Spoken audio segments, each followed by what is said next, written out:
matanda na talaga si JB. Puro paltos ang tira. Dami pang error. May Brownlee, may rayuma na daw. Matindi. Mas magaling lang si Optana pag lokal ang kalaban. Bakit pag international laban wala siya magawa? Wag na po natin pag-usapan yung mga ganun. Dahil nandito po tayo sa PBA. Di po ba? Maaaring iba ang level ng competition doon. No? Pero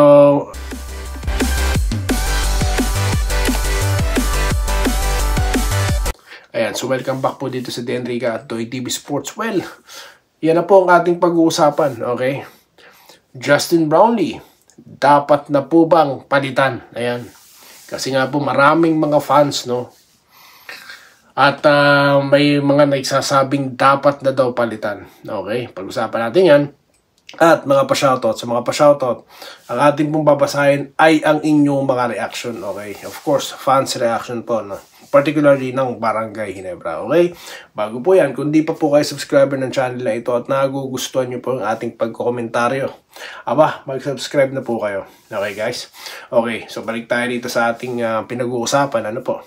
Na Justin Brownlee dapat na pagpalitan, okay? Kasi nga po, nagbabasa ako kanina ng content, no, sa nakaraan nating content, ang dami po dong nagsasabi na palitan na daw. At di lang yun.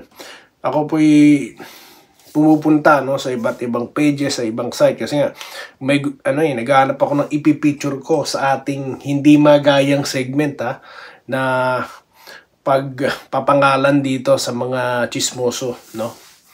Pero yun ang ating nababasa na palitan daw si Brownlee. Okay. Ngayon, ano bang take ni Doy DB dito? Well, ito po yung sa atin. Okay. Kasi nga po, madaling magsalita na palitan, no? 'Di ba? Madaling magsalita na tawag dito na wala na 'yan, 'di ba? Pero dapat po nating isipin yung na-build niya, no, sa koponan. Okay. So I'm not talking about yung naging performance niya before, 'di ba? Dahil iba na ngayon. What I mean is yung camaraderie, no, or yung chemistry, no, within the team. Dahil yun po yung mahalaga eh. Di po ba? So, ano bang masama sa 20 points? Di po ba? May score pa rin naman. Yun na nga lang kasi, yung mga attempts niya, di po ba? Tsaka, uminit kasi si Optana. So, yun na. So, 20 points, halt, umiscore. Okay? Ito yung acquisition.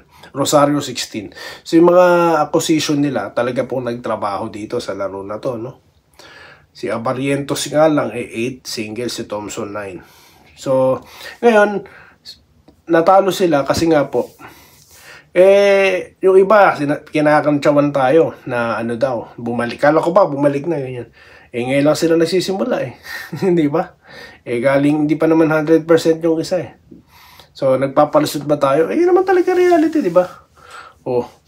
Pero, abangan nyo sa susunod na laro. Okay? Yun lang yun. Elimination pa lang yan. May playoffs pa tayo at finals sa pinag-uusapan. Okay? Pasasaan dyan din tayo magkikita. Shoutout na po tayo. Alam ko po mga excited na kayo na tawag dito na mag-usap-usap tayo. Dito tayo sa ating nakaraang content, no?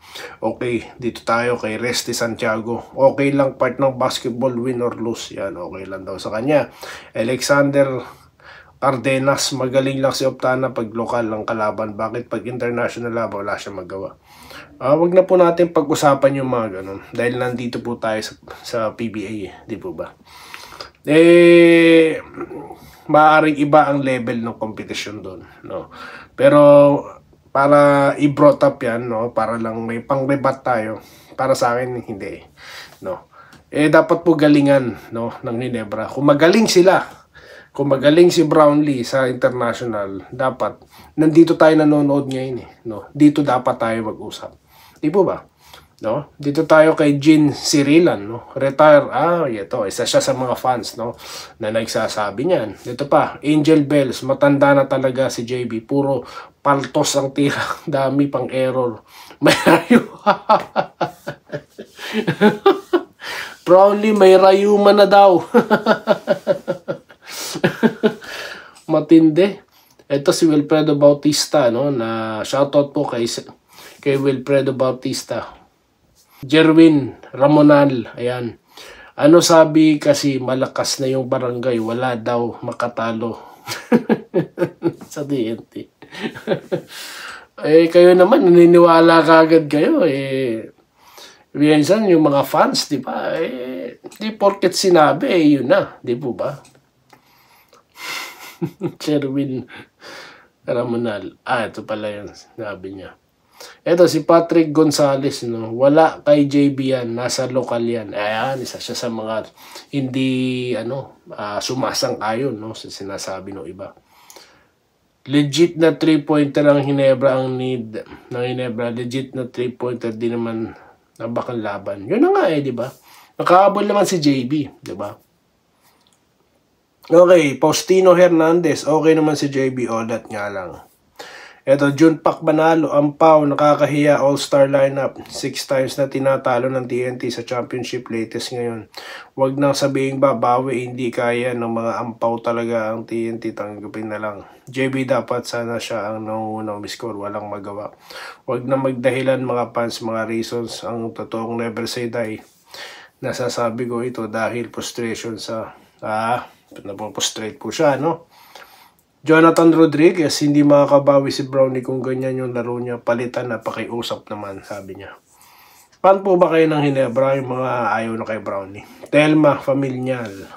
Hahaha, nasa na ang Jens? Kala ko bumalik na ang ebang player nila, bakit talo pa din? Sinabi ko na po sa, rewind nyo na lang. Ano po, si Malyari Mascareñas, no? Nagpapa-shoutout, no? Shoutout po. Eto, regards to Ginebra, they didn't execute their game on defense. CTC and Troy Rosario tell that on the tiebreaker blog, they did not do the things that they supposed to do. But in the end, in just one game, and Ginebra will be bouncing back next game. Ayan. So, ito po, may sinabi rin po siya na bagong import, no? Malik Pope, no? Abangan po natin yan, no? Alam ko may laro sila, no? Itong, San Miguel, po. Dito tayo, no, kay Serafin Familial, yun. Mahina talaga si Brownlee, no, kahit kailan. Ayun, mahina na daw po. Ato, Ronald Rafanan, ayan, mahina din pala tong si Abariento sa JB, nagmemeral na lang.